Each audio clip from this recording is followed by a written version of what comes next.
Namaskar and a very warm welcome to all of you. Today, we are doing a discussion on the exodus of the original inhabitants of Kashmir, the Pandits of Kashmir, and the missing narrative that we have seen all these decades and years.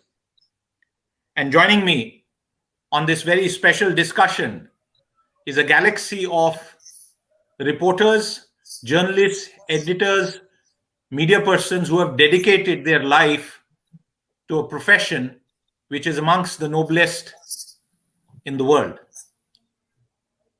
As people of origin of Kashmir, as those who belong to that valley, whose blood emanates from that very beautiful masterpiece of creation, we have taken pride in being true professionals and dedicating ourselves all these years to a cause, not just for Kashmir, but for the country and for every sphere or sector that the media persons from Kashmir have covered. And on today's panel with me today is a small yet extremely representative panel of media persons of Kashmiri origin. And it gives me great pride to introduce all of them. And I'll start with Rajesh Raina. Rajesh Raina ji is professionally the group editor of News 18, one of the largest regional language television networks in India. In fact, perhaps the largest, depending on how you count it.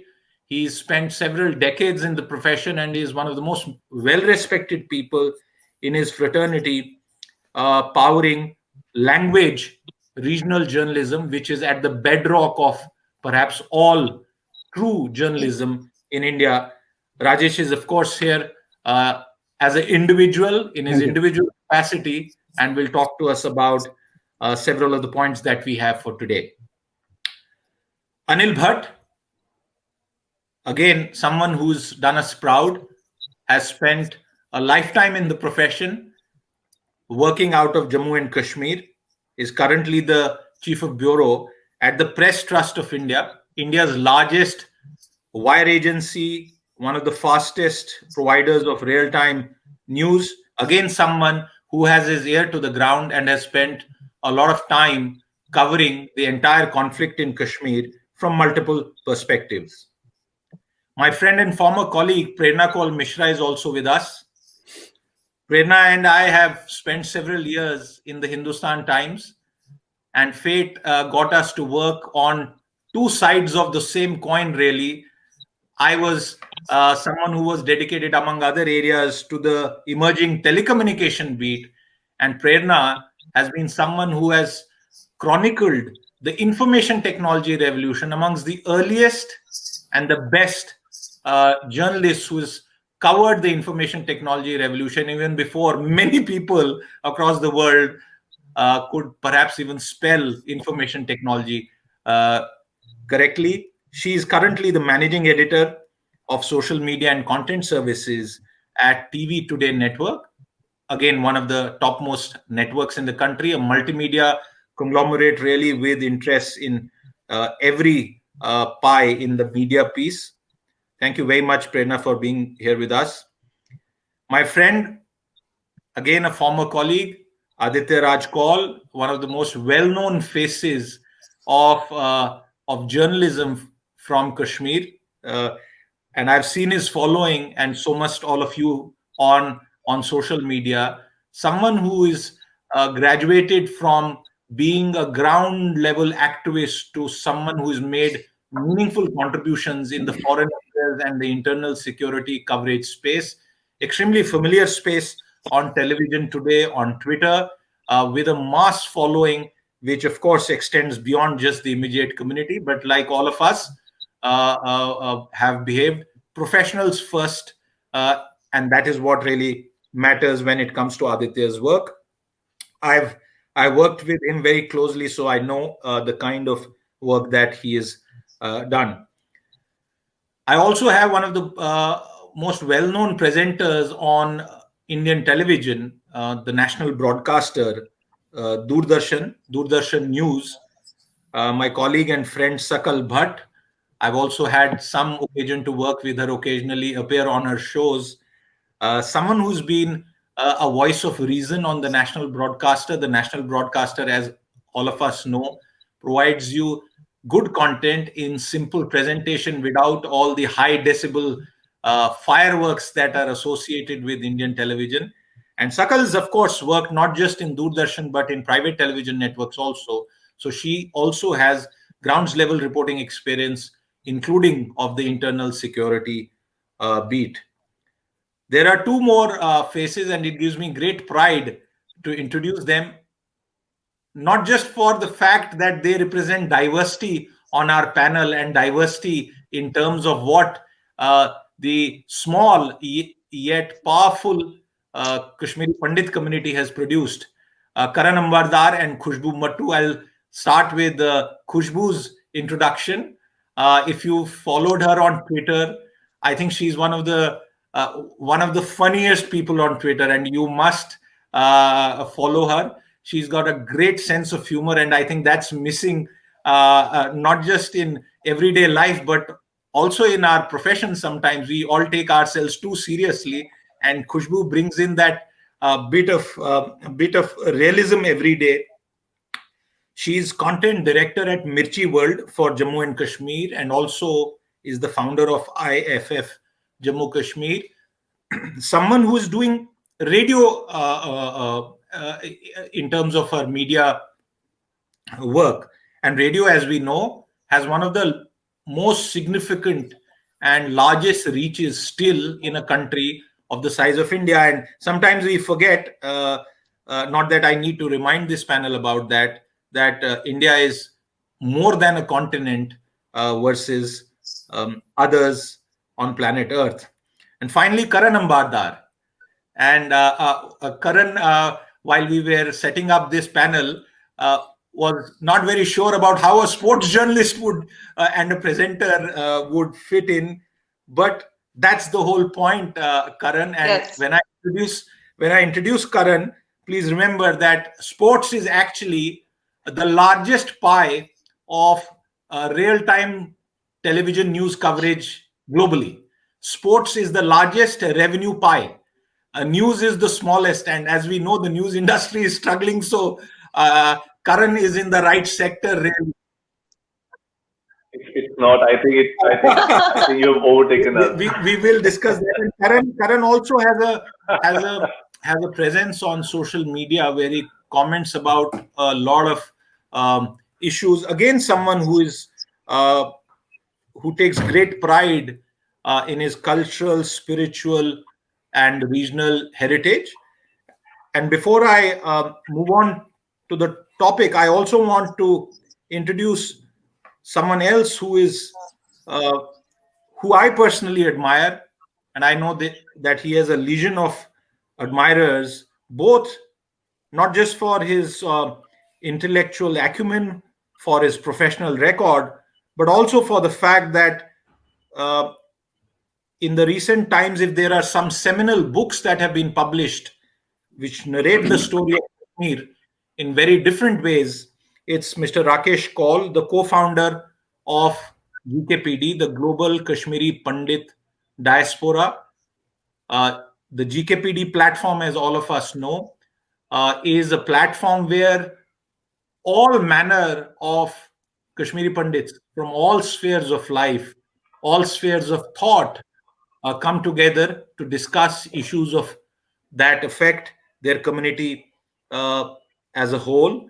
And GKPD, as we know, transcends individual or sectoral or political restrictions. And Rakesh ji himself, in his most recent avatar, has published two books: The Last Queen of Kashmir, Kota Rani, and Dawn, the Warrior Princess of Kashmir. As one of the foremost chroniclers, modern day chroniclers of Kashmir and his history, I would request Rakesh Kaul ji to start off our panel today with a quick opening note of the legacy and the parampara, if I may use that word, of journalism, which again is one of the oldest professions in the world. And like I said at the beginning of our talk today, is a noble profession, despite all the noise that you may hear against that. Rakeshji, it gives me great pleasure to begin today's panel with you. Thank you very much for joining us. The mic is now with you, Rakesh Kumar Kaulji. Thank you, and namaskar to all of the August journalists here. I want to take you with me to the Rangoon War Memorial. There you will find the name of Captain Motilal Karchu. He was certainly a brave warrior.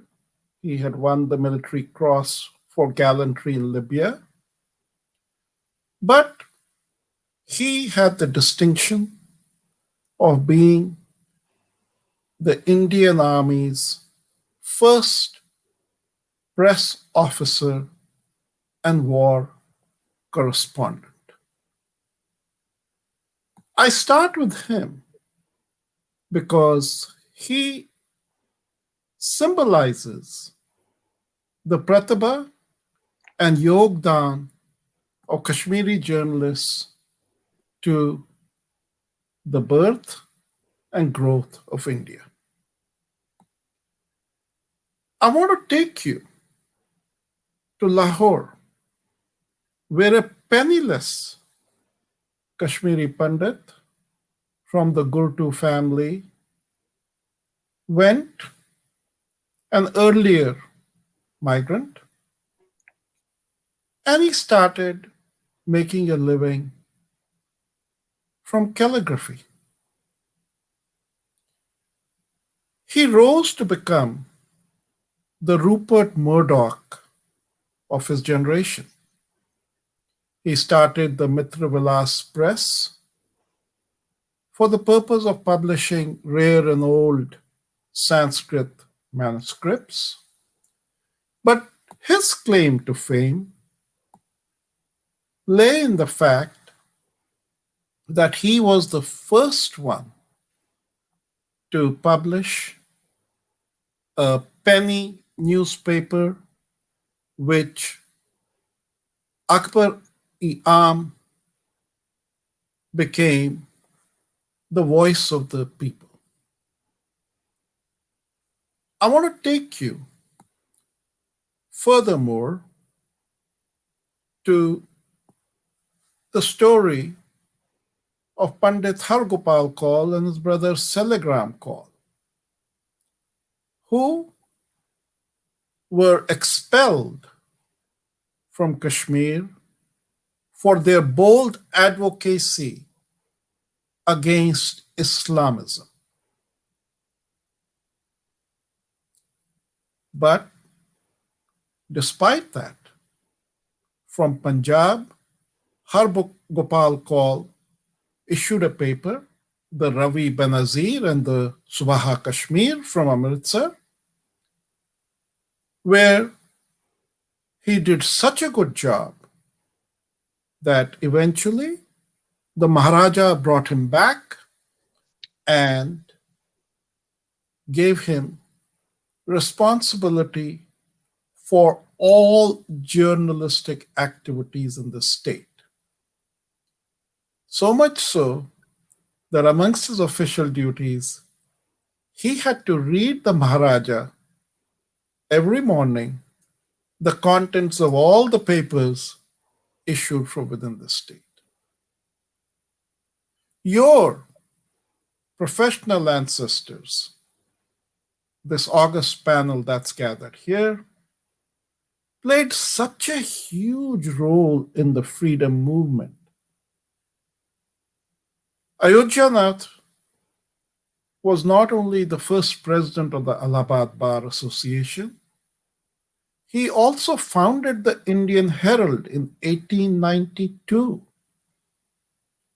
and he was the first to adopt a strong nationalist policy.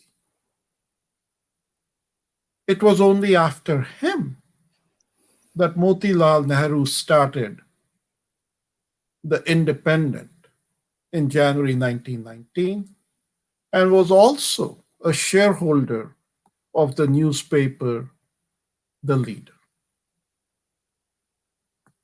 And it was in 1932 that P.N. Bazaz started the first newspaper in the valley with Dasta. But Kashmiri Pandit, journalist, represented India across the globe. The most famous was humble Janki Ganju. Janki Ganju arrived in Washington, D.C. in 1959 during the last days of the Eisenhower administration. He served Nehru, he served Indira Gandhi, he served Rajiv Gandhi. It is he who, in the midst of fierce anti-American sentiment, wrote to Indira Gandhi, because the Americans may seem to write off India, India cannot write off the United States. I met Janki Ganju. I cannot tell you with what humility he served India and how magnificently. When New York Times did an article on him in August 1986, they called him as Mr. India. This man used to cook himself because India did not have the budget. He used to cook Kashmiri food, eggplant and apples. He personally used to make kahwa. But even though there were several hundred embassies that served magnificent food, the entire media corps and members of US Congress would come and sit on the floor of his humble home to be able to eat his Kashmiri food. These are your predecessors. They were bold, they were courageous, they represented India, and they served truth. Someday, history will say the same about your accomplishments. I'm not a journalist, but I thank Zarabi Saab for letting me be your cheerleader at this panel. Thank you very much.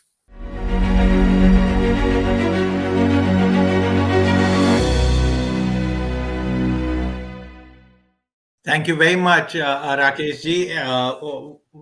What was brilliant and eye-opening about what you said, and I know perhaps we could have dedicated 1 hour and requested for a much longer speech, is that you took us back well over 100 years to talk about how uh, people from Kashmir, from our community, have basically worked in all sorts of places, battlefields, situations, and done the profession and done their Samaj proud. Thank you very much, Rakesh ji, for setting the tone for this discussion. And I look forward to hearing more from you on some other occasion on this very important subject.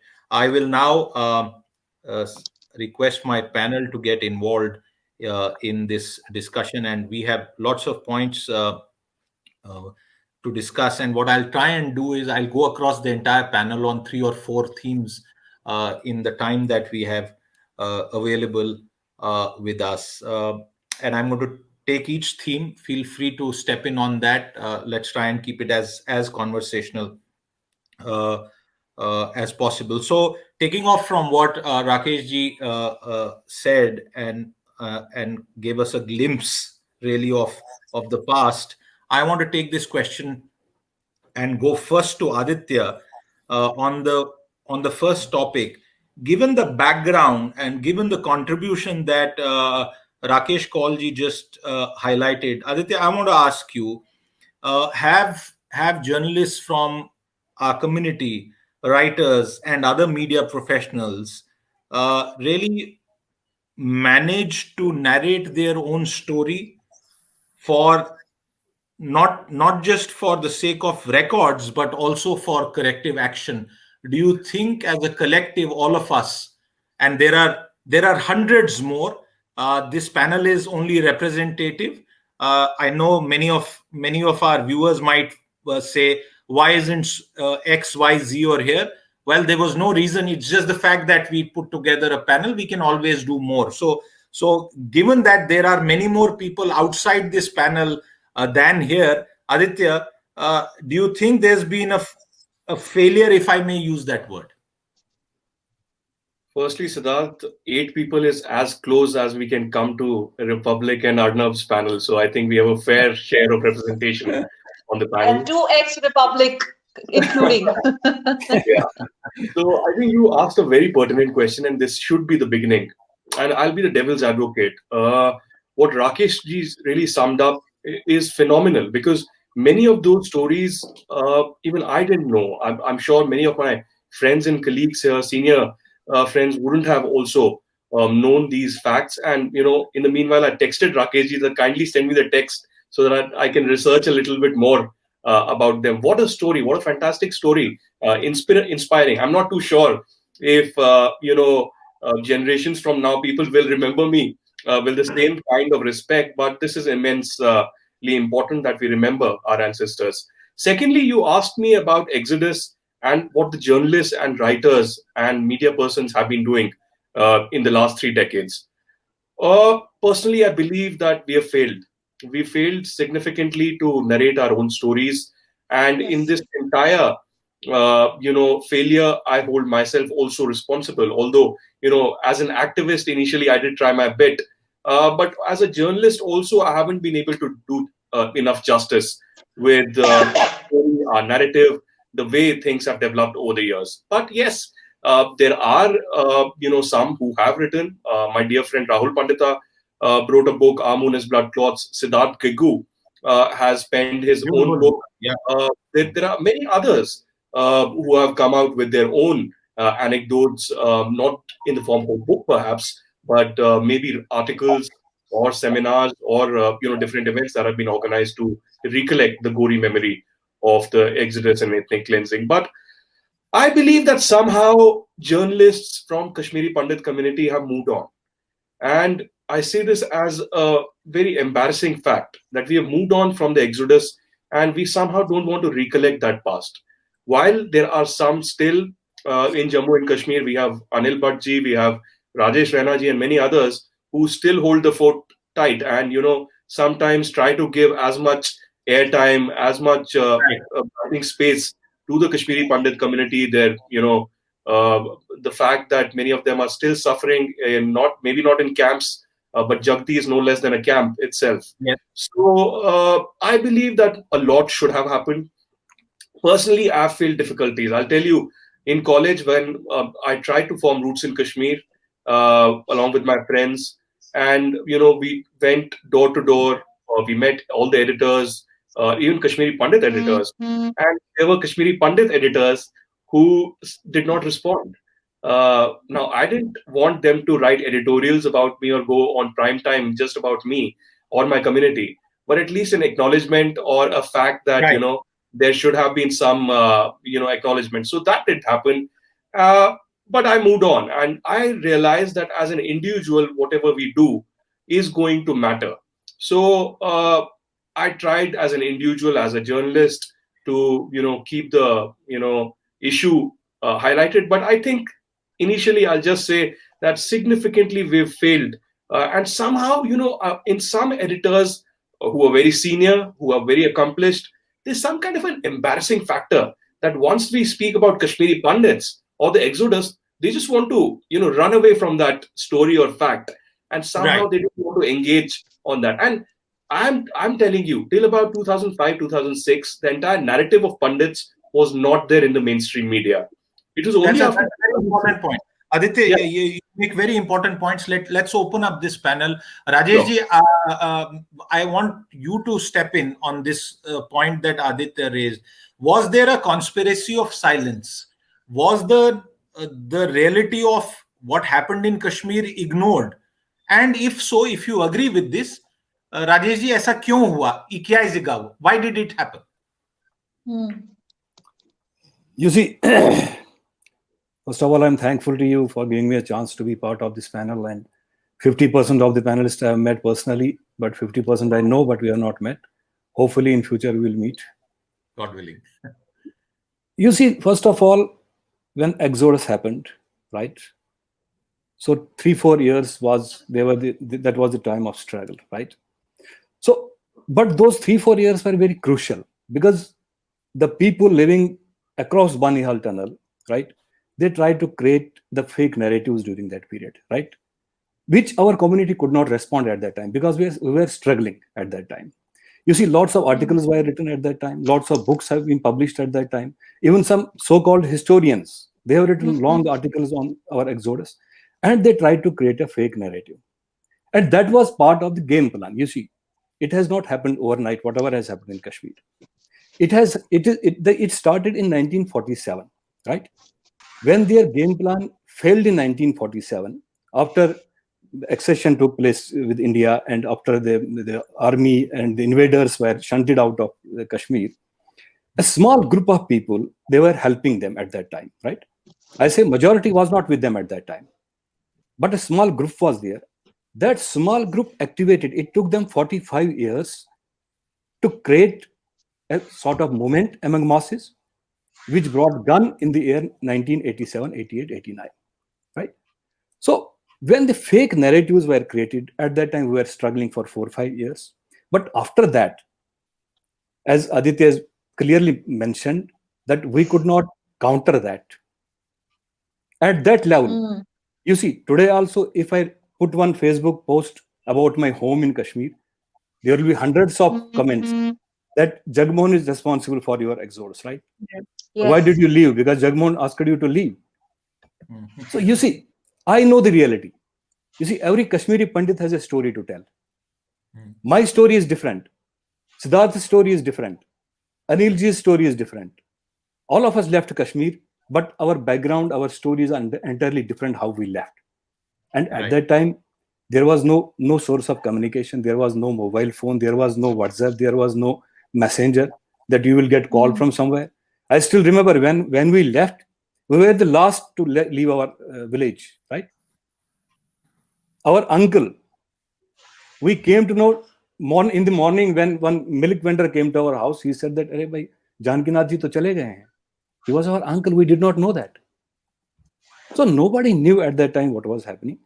But the unfortunate part is when we left Kashmir, when we stayed in different camps, and when we struggled for 4 or 5 years, a narrative was created, and nobody dared to just counter that narrative in a proper manner, which should have been done. Even today, that silence you are seeing there. Some people, you see, I'm not saying that we have to create some fake narratives, some false narratives. Truth has to prevail, right? जो सच्चाई है उसको तो सामने लाना है, ये सबका फर्ज है. Whatever has happened with me, I have to tell it, whether somebody is angry with me, whether somebody is hurt, whether somebody is upset, but I have to tell how I left Kashmir.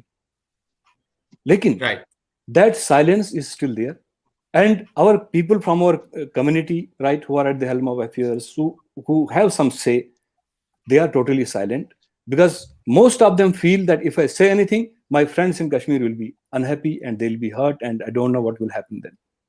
Absolutely. I have most of my friends in Kashmir, and I just repeat it, that every Kashmiri is not a terrorist, right? They are good human beings, right? It was a handful of people who took the gun and polluted the minds of the majority community at that time. But we should not hesitate in telling the truth. ये जो हम बिल्कुल खामोश बैठे हैं हमारे कुछ लोग, that should not happen. We should tell our stories.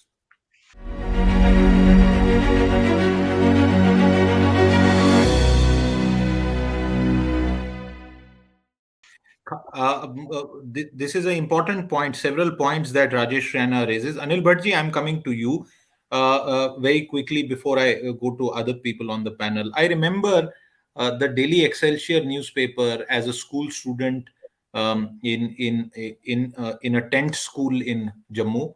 The last 2 years of my school were spent studying in the hot afternoon after regular classes had ended in a tent in a field where the sun and the earth would meet in the summer of Jammu. Uh, Anil, Daily Excelsior, Kashmir Times, the papers of Kashmir, Al Safa, and many other local language newspapers. We know of how the Kashmiri Pandit exodus was covered. And Anil, before I give the mic to you, I remember once coming to Delhi, and someone told me that there is a building called the INS Society where all newspapers of the country are represented. So if you want to give some press releases, uh, um, go there and give them their press releases. They will report it. And I spent half the day at INS. No one even wanted to talk to me except one journalist from the Amar Ujala newspaper, and I took almost 2 hours of his time to explain to him. And what was the issue? I was trying to tell him that in Jammu, while we are studying in Jammu, our exams are linked to Kashmir, so it is taking 2 years to do a normal 1 year course. So those were the kind of problems, Anil, but no one will understand them today. But ये जो बात राजेश जी ने भी रखी, the point that Aditya spoke about, the question is, are we representatives of Kashmiri Pandits in journalism, or are we incidentally Kashmiri Pandits who have become journalists as a professional choice? Anil? Thank you, Siddharth, for giving me an opportunity to speak on this August forum.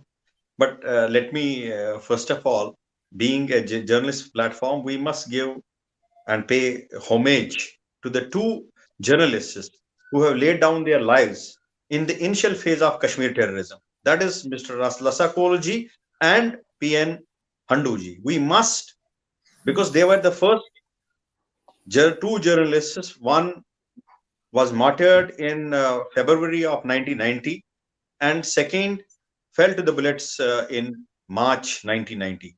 And both were the initial two journalists from Kashmiri Pandit community who had laid down lives on the altar of Kashmir terrorism. So first, my tributes to them, both of them. And let me come to the point. What Aditya ji was saying and what has been described by our senior journalists on this platform about whether we have failed or we have passed the test. Initial phase in 1990, when my parental generation of journalists who had migrated from Kashmir Valley in wake of terrorism, it was they who highlighted the plight of Kashmiri Pandits.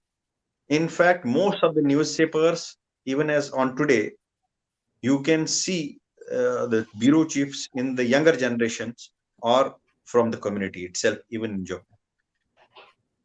Then what happened is, when this exodus was taking place, when this migration from Kashmir was being taking place, it was highly covered in all the newspapers. I don't think, as a journalist, that parental generation had failed in building up a narrative or portraying a right kind of picture at that point of time what was happening with the community.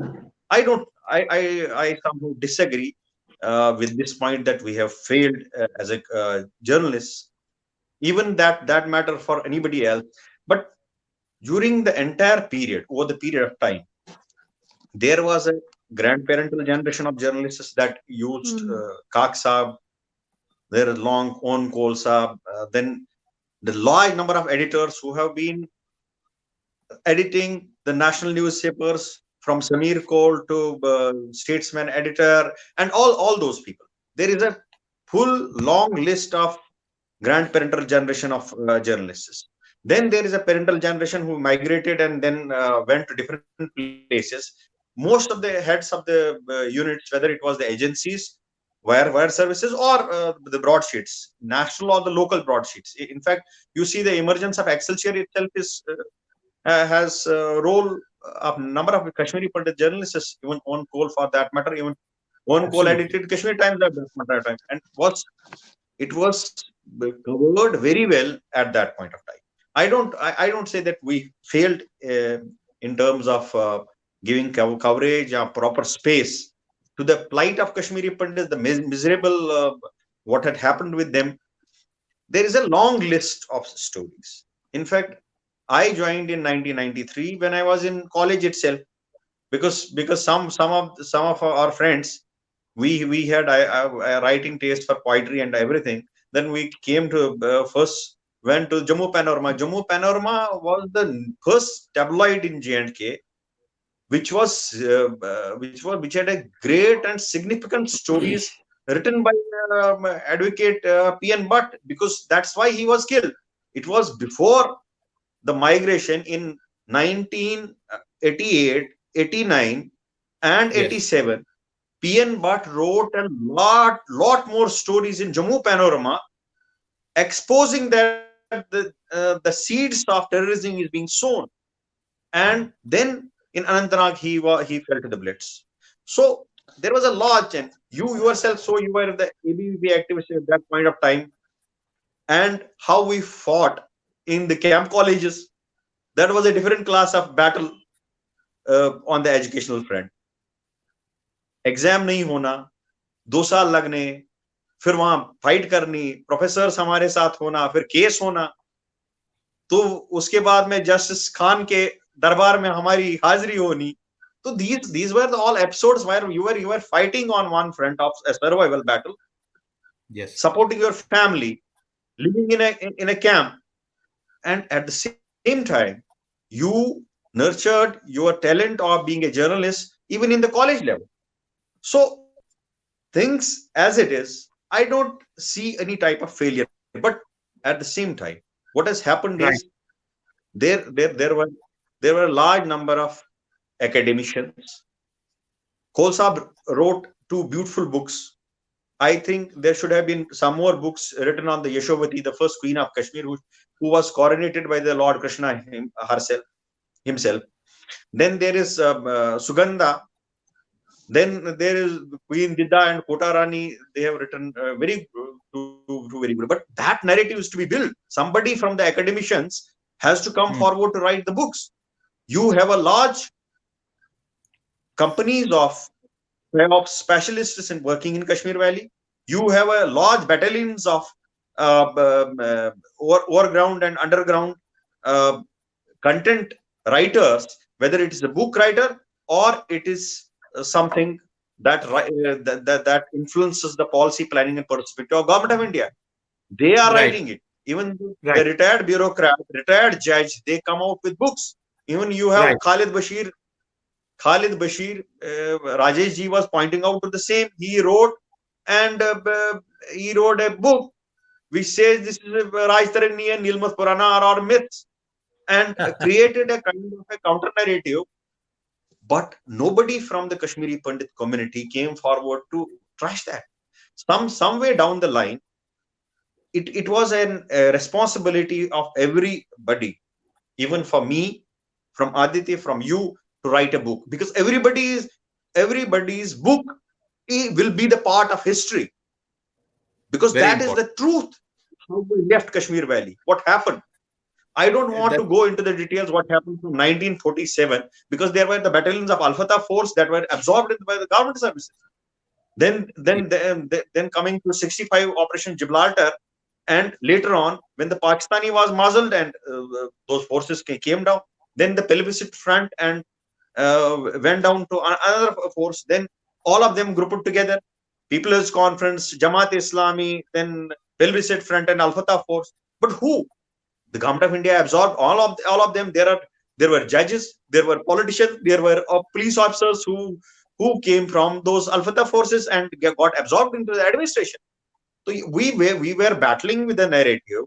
We were fighting a battle on the ground. But if there is an infiltration in the system, So then what do you? There's a need of Fair point. things Fair have point. changed and things are changing. Right. Anilji, let me now go to Prerna. Prerna, I was reminded as we were listening to the speakers before you about sometimes women journalists being asked to cover women-centric issues, and I remember debates in the newsroom that why should women-centric issues only be left to women? Male journalists also have a responsibility. So, taking that same thread forward, the larger point, uh, Prerna, in your experience, do you think there was indeed a conspiracy, which Aditya said, which kind of kept a lid on what really happened in Kashmir till 2006 and 7, and then suddenly a lot of things came together, and the reality of Kashmir started getting exposed. So if we take the last 30 years, we could divide it in first 15 years and the latter 15 years. Is that categorization correct according to you, Prerna? Siddharth, I would want to go back to the roots. What was this psychological profiling or the sociological profiling of an average Kashmiri Pandit? We were, very shy people. We used to maintain a very quiet profile. We were never chest thumping, aggressive kind of a creed. That is who we are, right? So when we were stuck by 1990, in the 1990s, I think none of us had an idea of what needs to be done. I think we were taken too much by trauma and surprise. And we were just trying to build something out of nothing, having left all those 3-storied houses in Kashmir and coming and staying in a camp. I think that psychological profile could not have changed overnight. We could not have become terrorists or militants. That isn't who we are, right? So the first phase of our life after Exodus was for building, because we cared about our children, we cared about our elders. There was a sanskar where it was more important for me to take care of old age parents at home than to be on the street doing activism. That wasn't my focus at that time. Once things settled, and all Kashmiris, I'm proud to say, they didn't just exist, they survived. They survived the aftermath of Exodus. And well, some of us are here, some of us are even ahead of where we all are here, right? Yes. So the second phase really saw people actually then thinking, okay, now that education is taken care of, family is taken care of, I need to get to the next level. So when you are kind of categorizing into two phases, I think you're quite right there. The first phase was just a survival phase for us. The second one was finding our semblance. And this is kind of a majority of that phase that we have started talking in forums saying that, hey guys, did anybody ever think about us as a creed? We suffered ethnic cleansing. Did somebody get up and raise a voice? Did any party talk for us? Did any administration talk for us? Did any non-Kashmiri journalist talk for us, the people in power and, the who's who? No, they didn't, right? So it was our responsibility, but remember that we were victims, right? Yes. Victims cannot collect asla barud on the first day and start looking for revenge. And Prerna, this is an important point that you make, that it is the aggressor who writes history rather than... Yes. History is always written through the view of the aggressor, not the victim. And that is what has happened in the Kashmiri plight also. And by the way, since you were asking about whether it is by chance that we are in journalism or by destiny, I have to tell you about this very small incident, why I got into journalism.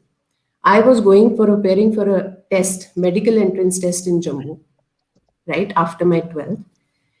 In the compartment, there was a gang of guys who were sitting. And I was reading a book, and they were talking about going to the camp in Jammu because there were pamphlets being circulated which said, come and marry our daughter. We are ready to give you the hand of my daughter along with 5,000 rupees as dowry. So these guys were making a joke out of it. And they were talking about how beautiful Kashmiri girls are and what a booty it's going to be, having the girl and the money. And Siddharth, what? I just sat there and I listened. I did not do anything. I kept reading my book because I was not prepared by my cultural upbringing to take offense to that comment, to get up and say, what are you saying? You know, when I went back home, I appeared for my test with the most, hideous state of mind. I came back, I cried a lot, looked into the mirror, and I said, no, I want a voice. I want a voice. I want to become a person who can track these idiots to their graves and tell them, listen, you vultures, you cannot pry upon the misery of a community staying in their camp and look at their daughters with so much of lust and disgust. And I don't want to be the person who sits there and listens to it. That is when I decided to become a journalist. So, we all have our own stories. We have these turning and tipping points in our lives, which made us do things, which probably took us away from our normal journey. So I was kind of, my parents, obviously, you know how Kashmiris were, doctor, engineer, teacher. हमारी तो दुनिया पीर पंजाल के borders में limited थी. हमारा exposure level क्या था?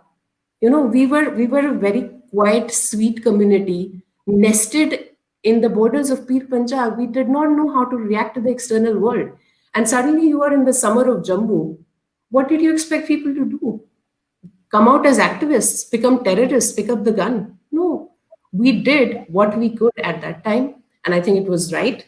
We took care of our families. We took care of our elders. We took care of our children. That was phase 1. This is phase 2. Completely acceptable. History can still be written. History cannot be changed. As Rajesh ji said and Anil ji said, history to hai hi. Usko change kaun kar sakta hai? But the point you make, Prerna, is important, that history also needs to be constantly written, because in an age of social media, and who would know this better than you, that memories are very short-lived, Prerna. Sakal, I want to come to you, and I've been wanting to ask a question about mainstream journalism, and you are part of the larger mainstream. Sakal, you've reported on areas which sort of lie at the crossroads of the Kashmir conflict. When you report on it now, from your vantage point, that you are part of India's national broadcaster, when you look around in all of the media, what do you think, number one, about the reportage on Kashmir, and second, the reportage on Kashmiri Pandits and the Kashmiri Pandits who are your professional colleagues? It's a very good question. Thank you, Siddharth, for asking me. And first of all, gratitude to be amongst the luminaries. I think we all represent different generations. Aditya, if I remember correctly, was a newborn baby. And I was, I think, in my 4th or 5th standard. And Khushboo is a different generation, so is Karan, and rest, of course, my seniors.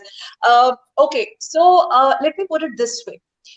I was shooting extensively in Vandhama and Nadimar last winters, and part of my first short film is already out. Now the second one is going to be on Vandhama. So the first thought that crossed my mind when I shot there extensively was, what the hell? Am I going to talk about this story 3 decades on? If today any community is subjected to what happened in Nadimar or Vandhama or Shupian or Chhatri Singhpura, प्रेरणा जी, आपको क्या लगता है, मतलब ऐसी story पूरे देश को, international media को हिला सकती है, लेकिन उस वक्त क्या हुआ? I think system failed us. Aditya used a very strong word, fail. Maybe that generation failed. I look at it very objectively. Our community was going through a lot of psychological disarray, torture. It was mostly about survival. What was the strength of media at that point in time? My motivation to enter journalism was, yes, uproot.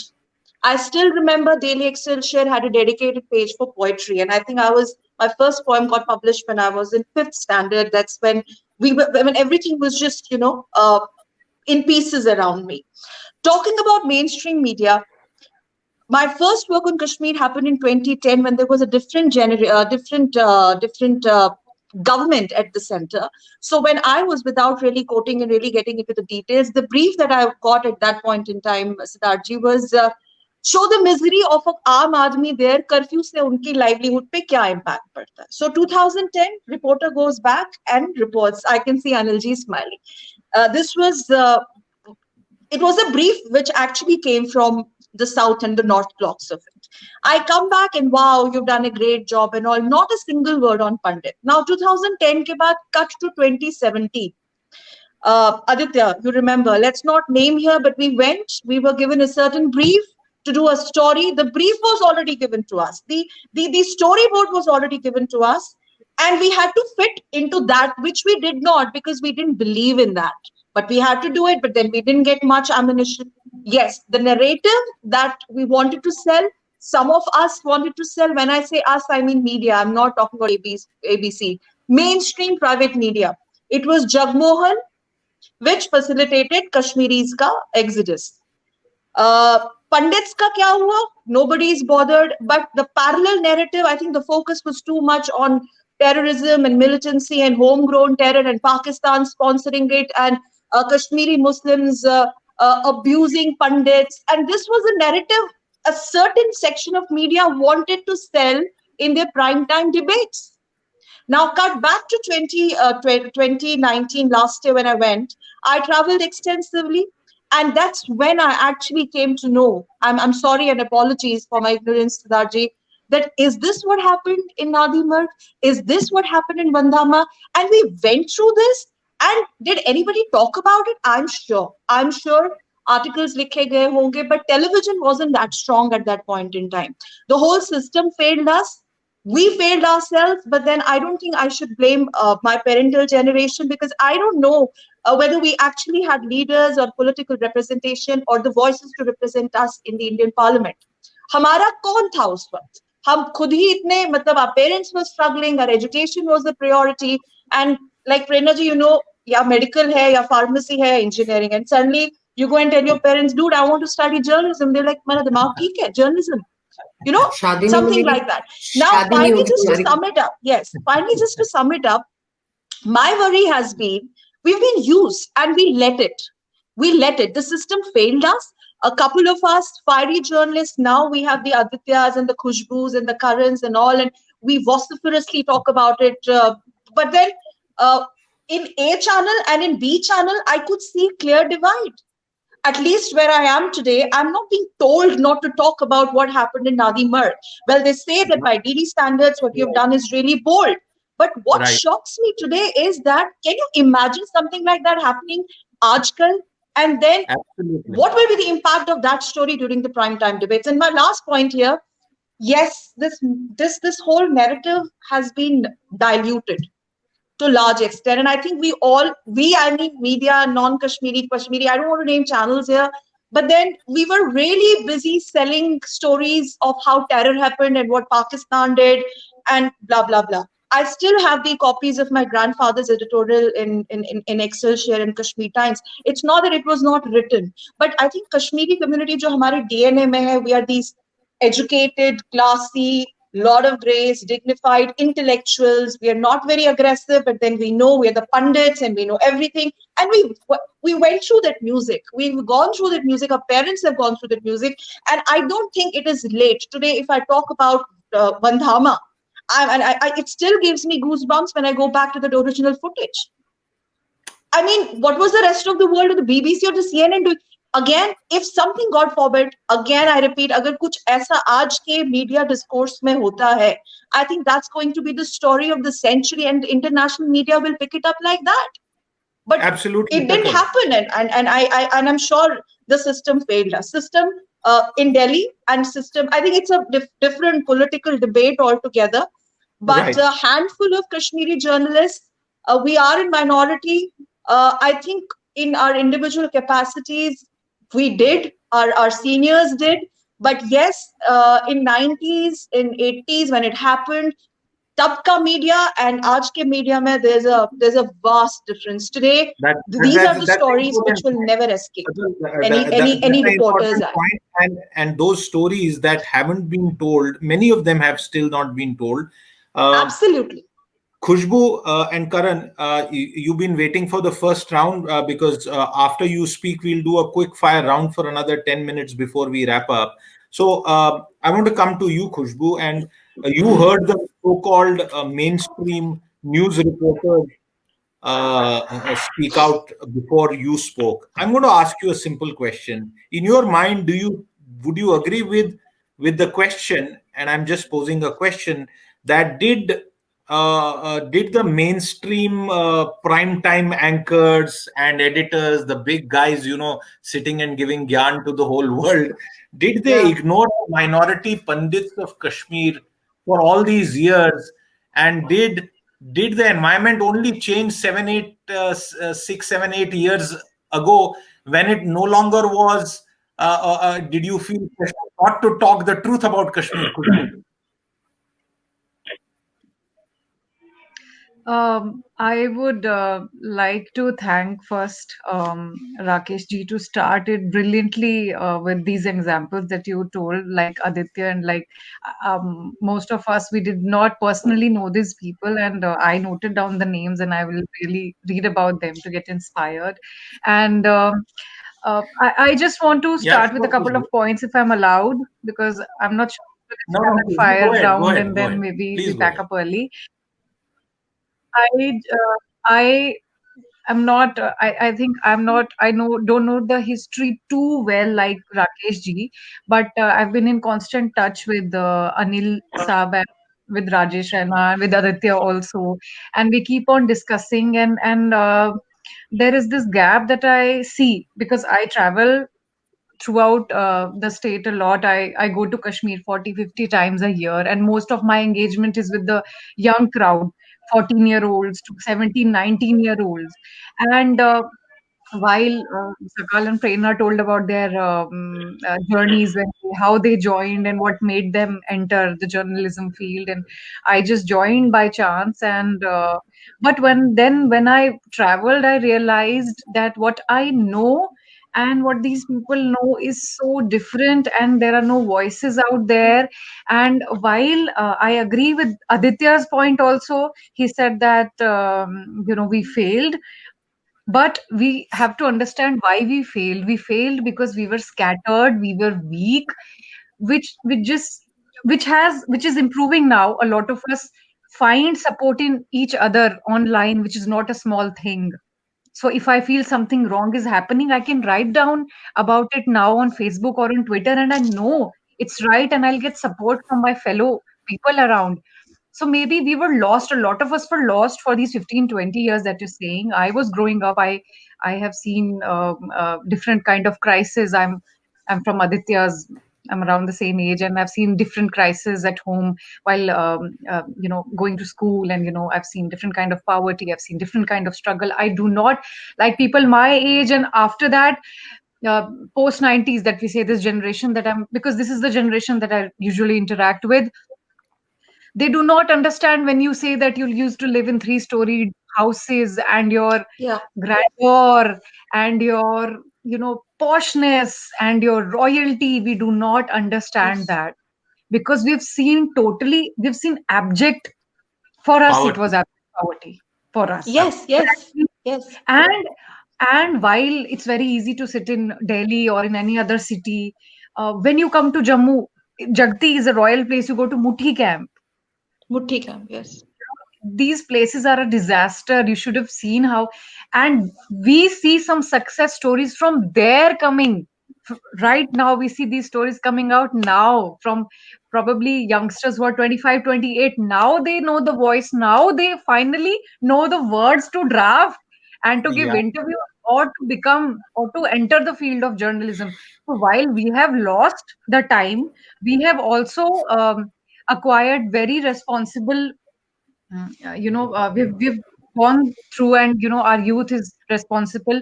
But then another thing is that, my family was a part of the Kanikut massacre that happened in 31. I've also documented it in a book, in an anthology by Siddharth. I've given an essay in which 9 members of the family were executed in Kanikut by the villagers, and these people who were working under us as laborers.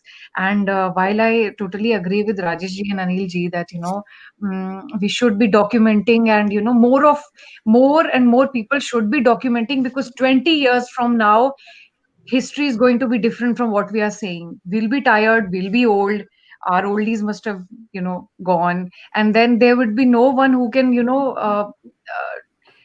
tell apart the truth from the baseless lies that I've been hearing for a long time now, this Jagmohan theory and these books. There are a lot of writers who are still writing books. We're not talking about books that came out 20 years ago. I'm talking about writers right now. I think, Khushboo, long after Mr. Jagmohan has passed away into the other world, this point will still be made. Karan, you've been very patient. And Karan, I have a pointed question for you, if you allow me. Karan, you see this trend now, and I am asking you this deliberately because you are a sports journalist, really, if I were to describe you as such. Although I know of you and your family personally, Karan, we've seen in the United States or elsewhere sometimes even journalists aligning themselves with a cause. Black Lives Matter is a latest example, and you've seen Black Lives Matter reverberate on the sports field. People, even sports persons, have taken the knee. Uh, Given that context, Karan, is it possible for you, who is not in news journalism, how would you serve or how would you attempt to correct the narrative on Kashmir? Is it possible for someone like you? Have you been able to do that? Relate your personal story with us quickly, if you can. So I'll sum it up quickly. I know time is a constant right now, so I'll quickly just share a few things. Thanks a lot for this opportunity. First of all, being a sports anchor, I will start off with a sports comparison. I think what everybody has said with relation to that, I feel what happened to hockey in the early 80s, we were the champs.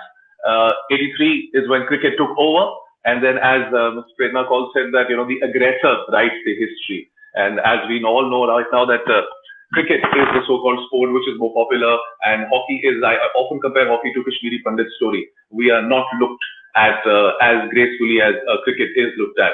But coming back to the specific question that you asked, I was, when I started my career as a sports anchor, I was working with a certain organization, and I used to write. I've seen the suffering.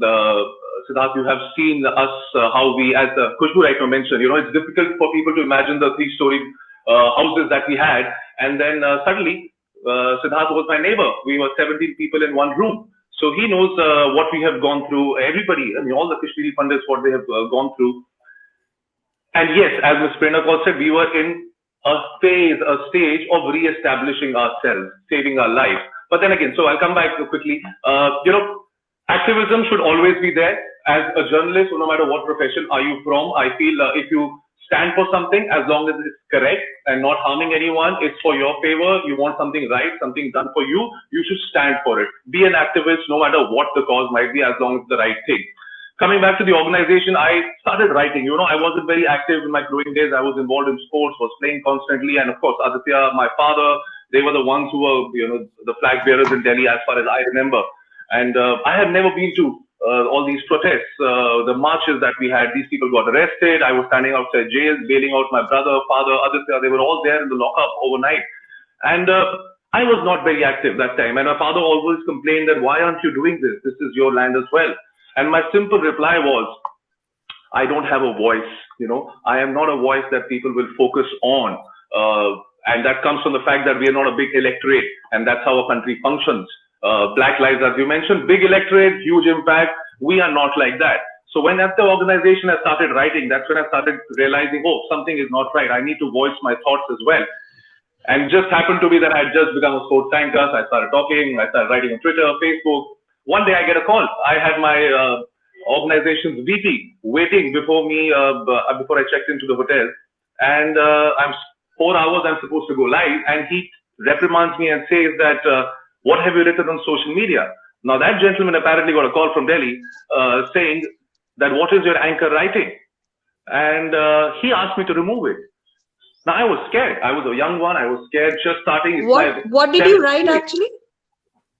It was against the gentleman, a politician, who often says a lot of, let me use the word bullshit about the Kashmir situation.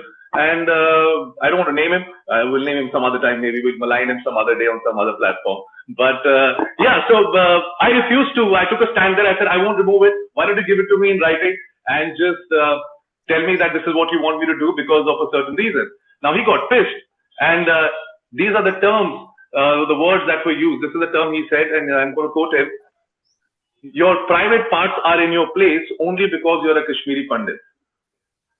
And I was appalled and shocked. And I'm supposed to go live in 4 hours, and I'm still reacting. What kind of a statement is this? Absolutely. Exactly a year later, I quit that organization. I wasn't working with them. I've taken an oath that I will not work with them. I've lost a lot of work, but I'm not going back to that organization. But then again, coming back to, this is what we have faced. This is what we've gone through, the problems. How do we fix it? Now we have to find a solution, put an end to it, change the narrative, educate people. In fact, Aditya would know, of course, this just came to my head. I have spoken to Aditya. Everybody says, show the misery of Kashmiri Pandits, what they have gone through, what they have been through. Why don't we celebrate what Kashmiri Pandits are doing now? As all of you mentioned, great stories coming out of refugee camps, people doing what they have. I actually spoke to Aditya. I told him, why don't we have a talk show? Calls here around 10 odd people, the Kashmiri Pandits who after migration are flourishing, having stayed in camps, studied under one lamp, 20 people in a house, but now are successful people, and young ones, specifically young ones, and celebrate Kashmiri Pandits. Let the world know. Let's have a narrative where we tell them, this is what happened to us. Unlike what's happening right now, we didn't pick up arms. We are a race which believes in doing things the right way, and this is who we are. And now we are going to go back to our place and make sure the world knows what happened to us. We're still working on it. Sadly, Corona has put us back because of the talk show, but I would like to take it forward. But no, it's a good point. Karan, you make a very good point, and as we get into the second and last round, I want to say this, taking off from what you said.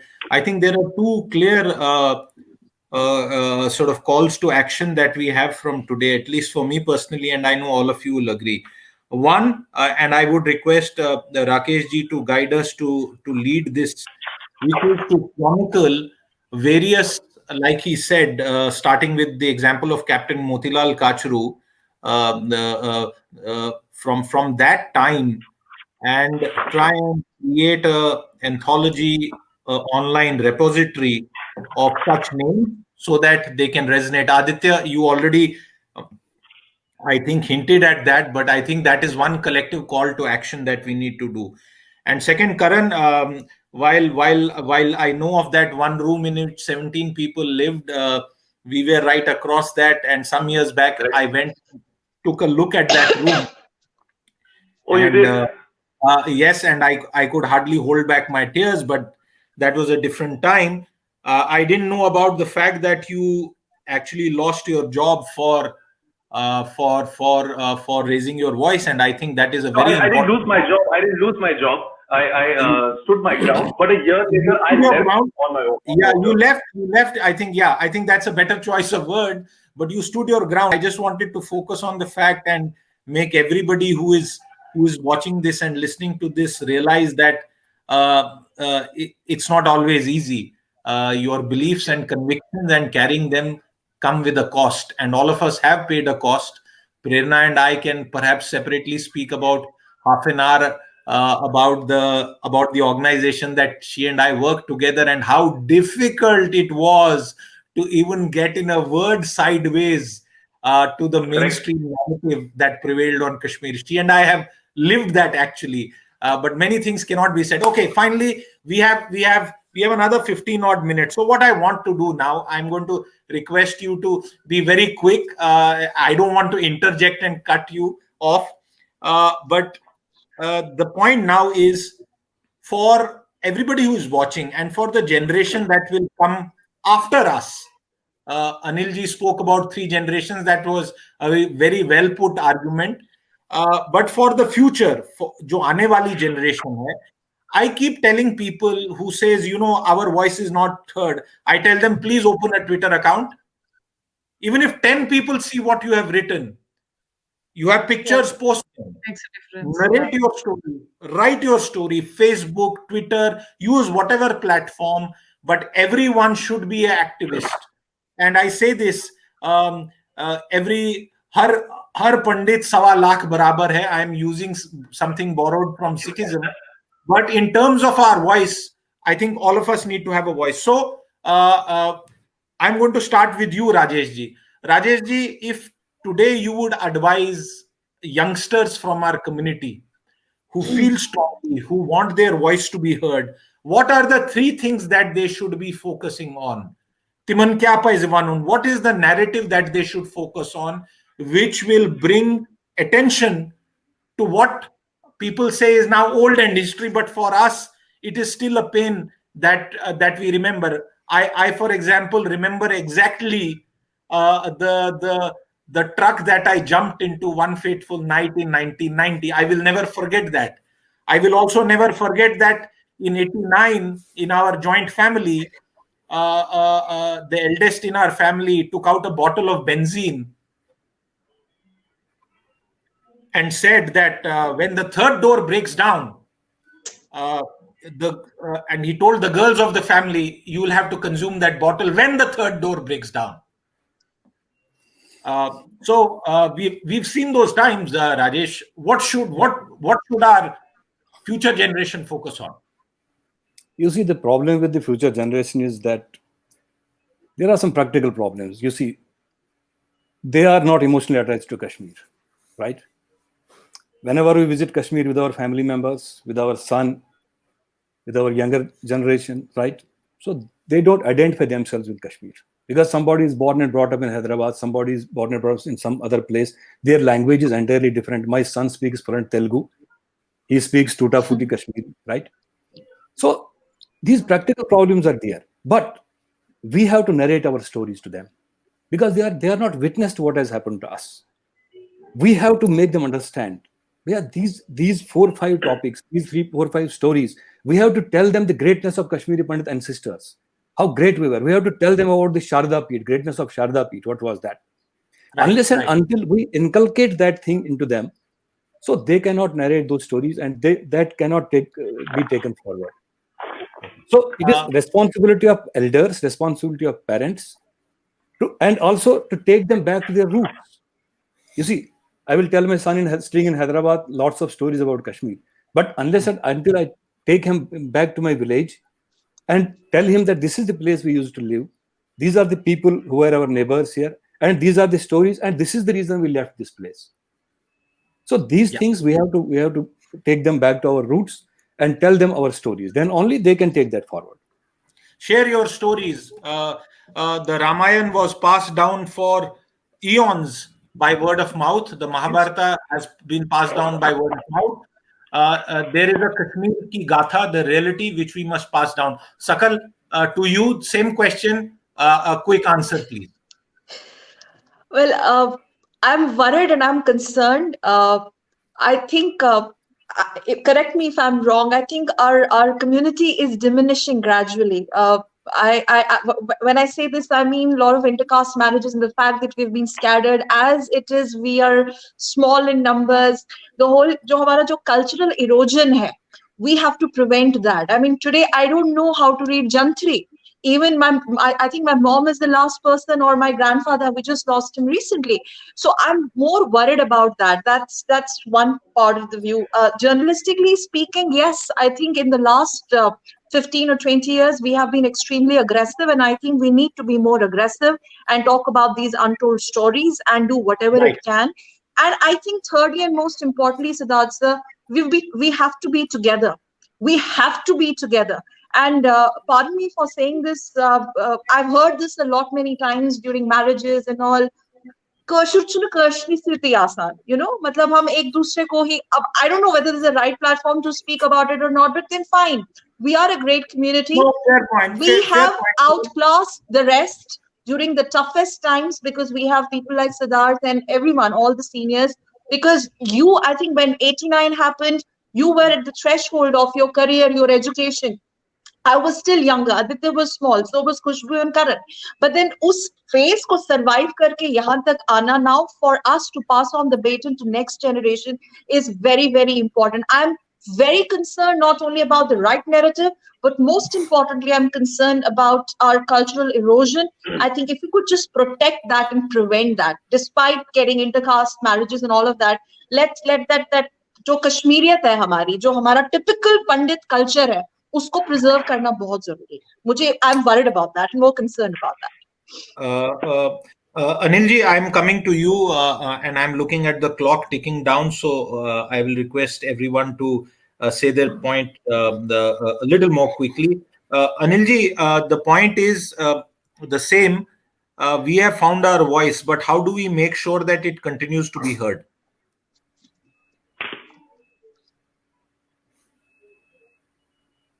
Anil ji is on mute. Anil ji, please unmute yourself. Anil Bhatt ji, please unmute yourself. I will put it in 2 or 3 points.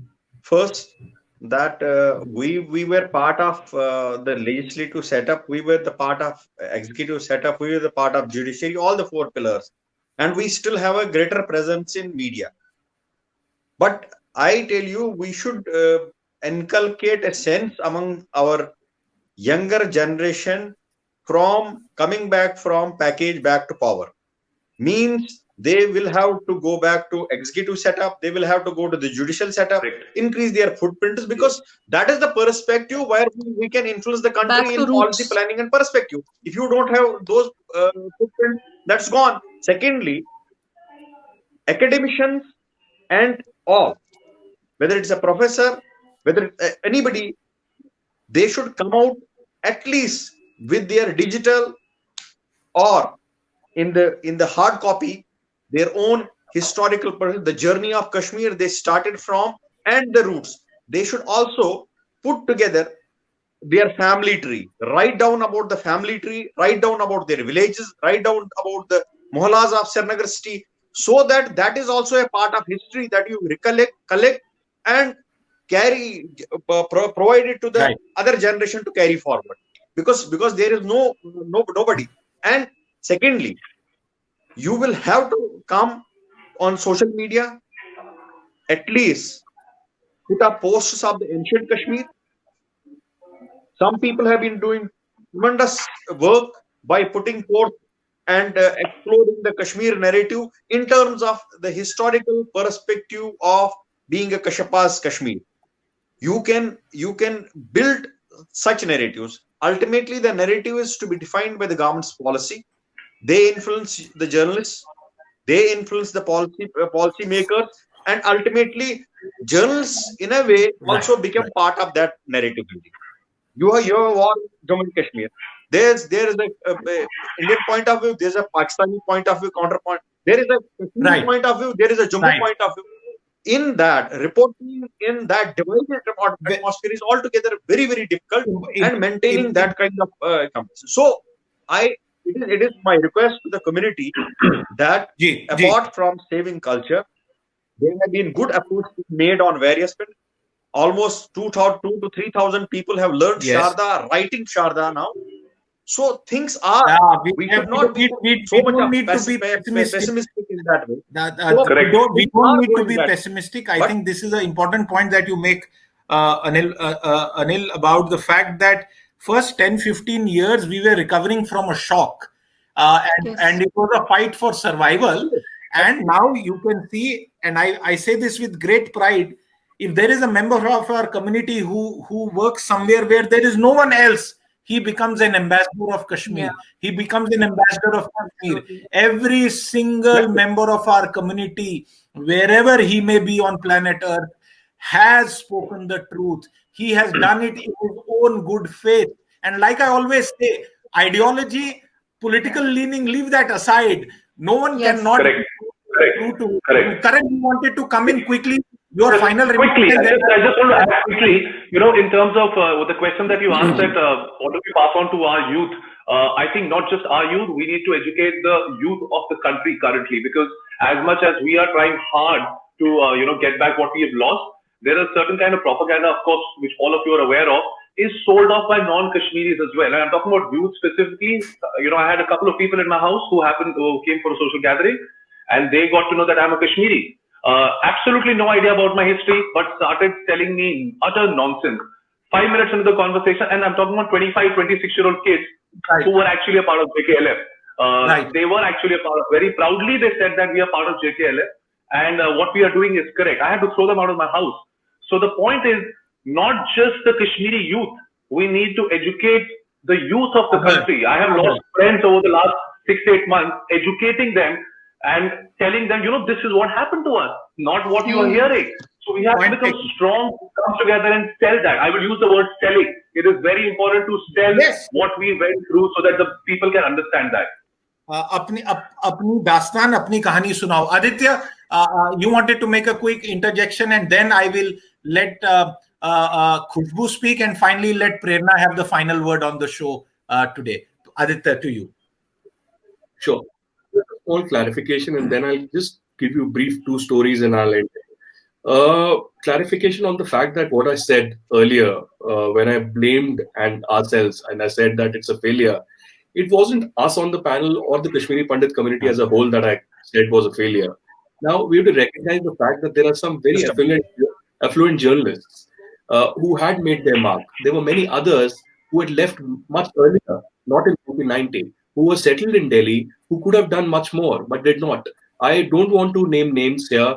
We know what I'm talking about. So this is a brief point. I think I agree with each and every person, and you have summed it very well. I don't need to add anything more. Secondly, just 2 brief stories. One, which will tell you the resilience and the tragedy, and the other, which will tell you the bias, again, a tragedy. There's a boy in a camp of Jammu, Muthi camp, which Khushboo spoke about, and there was a gold camp, an igloo-like structure where they used to stay. I went to their house because that boy became a friend later, and I was horrified. I was in tears once I visited that house because it was a small structure. There were 2 sisters, this boy and their parents who used to stay there. Every time it used to rain, the water came all over. Just on a small charpai, the entire family had to sleep and wait for the dawn. So this boy came in touch with me during my activism days more than 1.5 decades ago, and I got a emergency call, saying that this fellow has fainted in Delhi's Nehru Place. And I rushed my car and I drove to this point, and I saw him lying, and there's a crowd around him. I picked him and got him home. I said, what's wrong with you? He couldn't speak for an hour. My mother gave him water, we gave him some medicine, etc. And this boy just didn't speak. I said, please tell me, what's wrong? He said, I've done my journalism from Maharaja Agrisen in Delhi University, and now I've applied for post-graduation. And I wanted to, in fact, see what opportunities I may have now. And, he said that, finally he spoke after an hour, and he said that I have applied in IMC, I have applied in Jamia, I have applied in Delhi University, in IP, and I've got through everywhere. And I just don't know where to go finally. So I was shocked. I was really shocked to see, what really has happened out here. And finally, the boy that I'm talking about is the bureau chief of India Today and Aaj Tak in Jammu, Anil Bhatt. And he made a mark for himself. We know his family has suffered so much, and still he made a mark for himself. He was in Times of India and India Today, in ABP and others. The second story, briefly, is about my days. When NDTV used to invite me, I used to attend panel discussions with Rajdeep, Arnab, Barkha, Nidhi Razdan, all of them.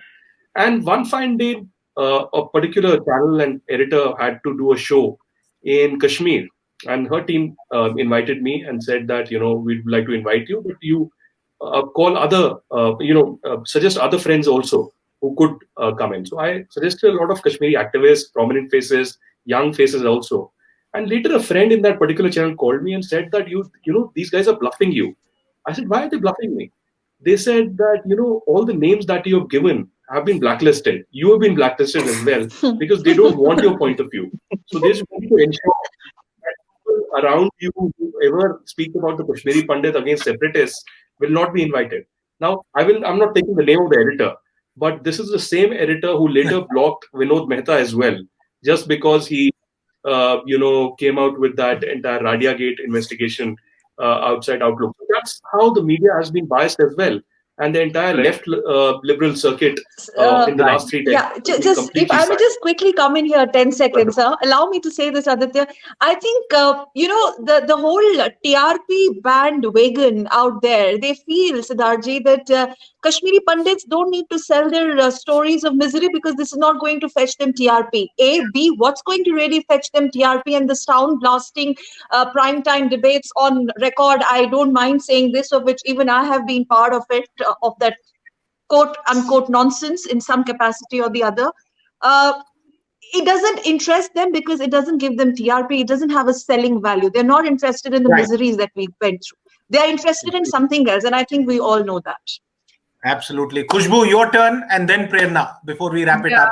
Running out of time now, please. Thank you.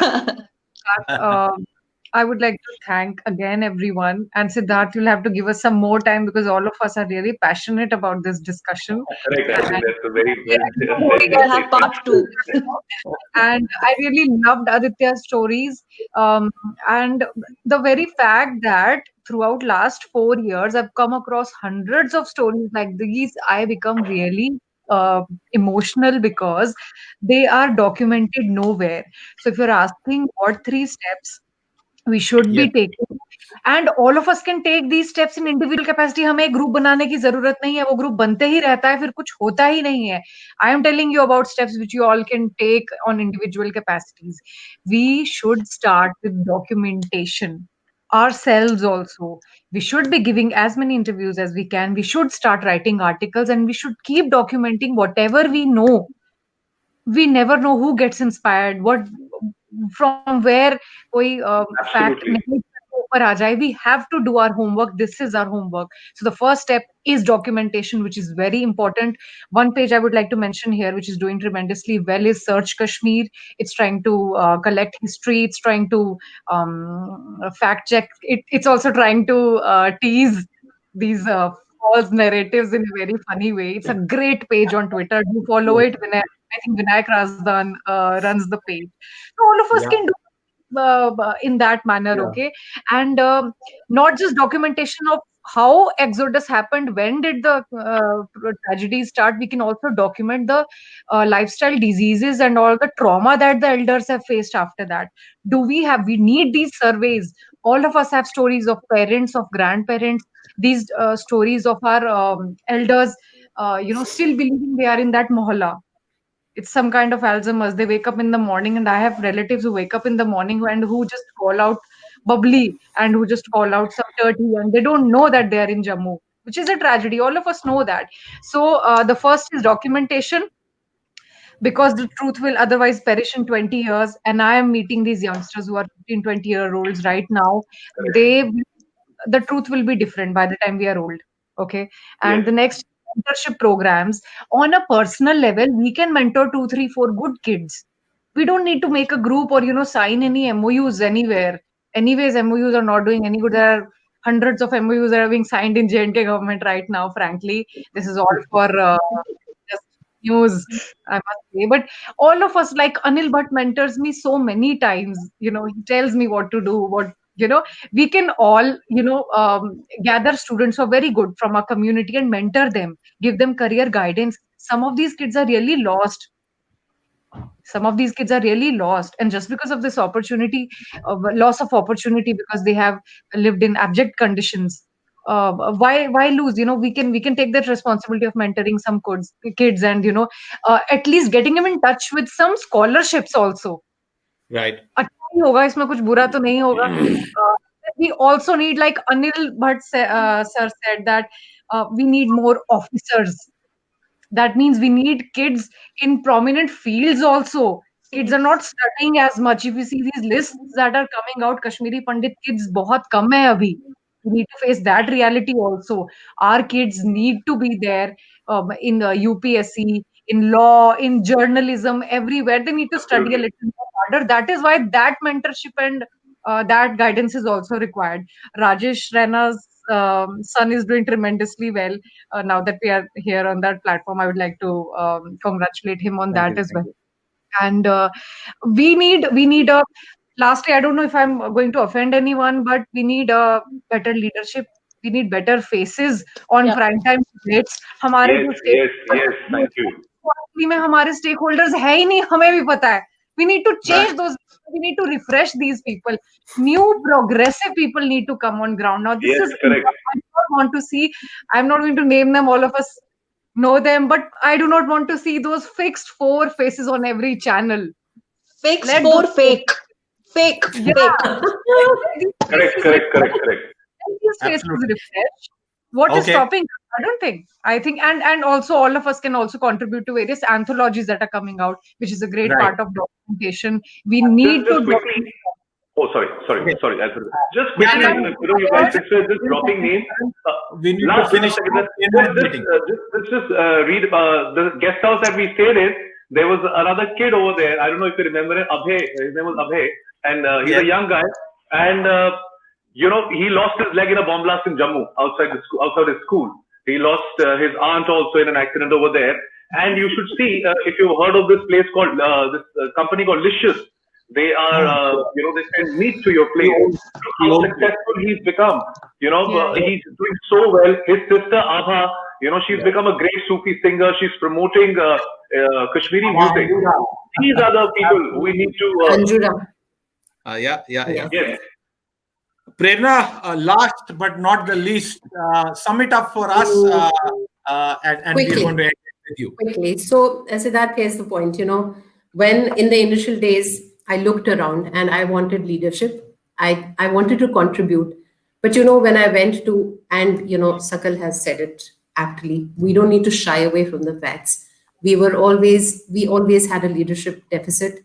Our leaders were too self-centered. They were talking about themselves. So I disassociated myself from every possible association of Kashmiri Pandits because I felt frustrated. It gave me negativity. So I left. But I did one thing. I became a Gandhian in the sense that I went and brought property in Kashmir. It's going to be funny. Everybody laughs at me. I went and bought property in Kashmir. And I said, this is my home. You cannot take it away from me. I have had a house in Kashmir for the last 10 years. I take my kids there every summer. We spend time there. My kids know Gogji, Muj, Sotsal, Mulwin, everything. They know everything, right? And the point is that they, as you said, Rajesh ji keh rahe the ki association nahi reh gayi hai. I have worked on creating an association for them. They love Kashmir. It's in their blood, right? So effectively, I became Gandhian because I got frustrated with the ecosystem. Another point I want to leave all of you with is, please start from within, start from the family. We can change the society, yes, but little by little, if we change our own ecosystem, make it more Kashmiri, try to preserve this. Yes, I was just watching it. It is an effort today. It's an effort because, I'm talking Kashmiri. I have to exude what I represent, right? So make those little efforts. When I go to some typical high profile conversations, panels, I dress Kashmiri. I always have a wardrobe ready where I dress Kashmiri. I propagate Kashmiri handicraft as if it's my own, business. And I talk about Kashmiri cuisine wherever I go. So, as Siddharth was saying, we are all ambassadors. And if we start in our ecosystem, there is no way people are not going to register. Just sit up, make them take notice, because now is the time. I know we were struggling. We've come out of it. Now is the time. All of us are so bright and so, we are sparkling. There is no doubt about it. Now people have to just, in the room, they have to notice, okay, there is a Kashmiri Pandit. And the Kashmiri Pandit has a seat on the table. That's and all we Kashmiri know. Pandit gets noticed anyway. We have this. The last line is very Sorry important. He's got to speak if from the I'm table. sounding extremely arrogant, but we Prerna ji, have this. We have it in us. It is cultural arrogance. Yes, cultural. Manja heart. Hyderabad Vari Yeah. Yes.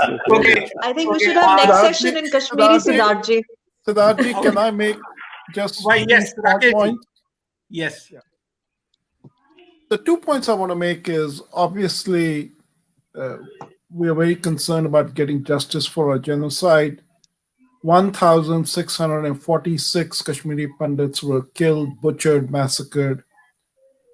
My own estimate is that $37 billion of asset value was transferred from the Kashmiri Pandit community to its aggressors. But that's not why we are here. I would submit respectfully to the audience that Kashmiri Pandit voices matter because we are engaged in a civilizational long war. Yeah. And the best people to navigate India, it's not Kashmiri Pandits that were under attack there. It is the idea of India that is an attack there. That attack is not going away. In fact, that attack, because of China's entry, has become even more lethal and dangerous to the existence of India.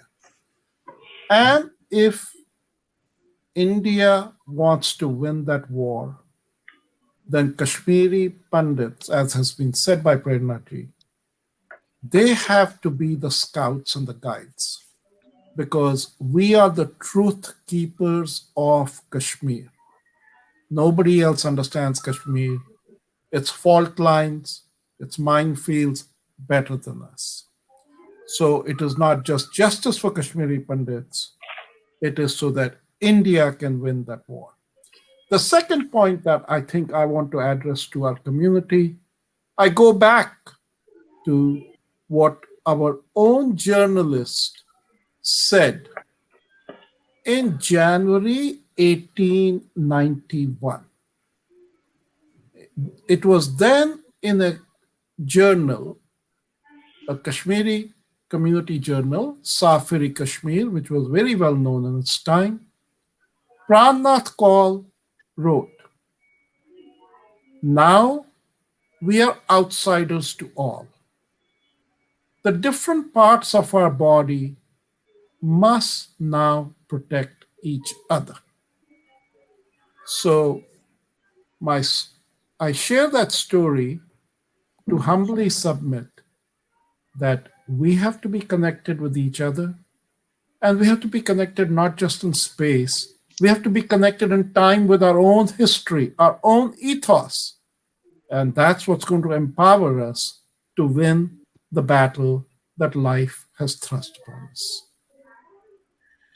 Thank you very much, Rakeshji, and thank you to this entire panel for sharing their innermost thoughts, their deepest emotions, and their heartfelt concerns.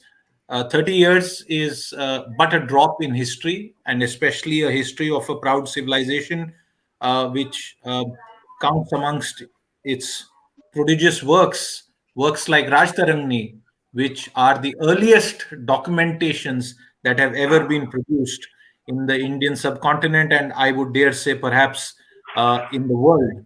And for that lineage to have suffered the onslaught of invaders, marauders, aggressors, and religious fanatics for hundreds of years, 30 years is perhaps too little time for revival. And while we may be worried, there is always cause for happiness also. There are many people in our community who are still left behind economically, and they have suffered. They have suffered and continue to suffer. And I would say that to add to this entire list of what we can do, we should at least, in our own individual way, try and ensure that their children are able to get support for their education and livelihood. That is one small point that I would add. And because I'm involved in a trust which is doing some work on that front, thank you very much once again, and wishing you, your loved ones, and everyone a very happy time ahead. And I end with prayers to Ma Sharda our mother goddess. Thank you very much for being with us on this show. Thank And you. with Thank that, you so much. goodbye to everyone who's Thank tuned you. in. Namaskar. Thank you. Thank you. Bye. Namaskar.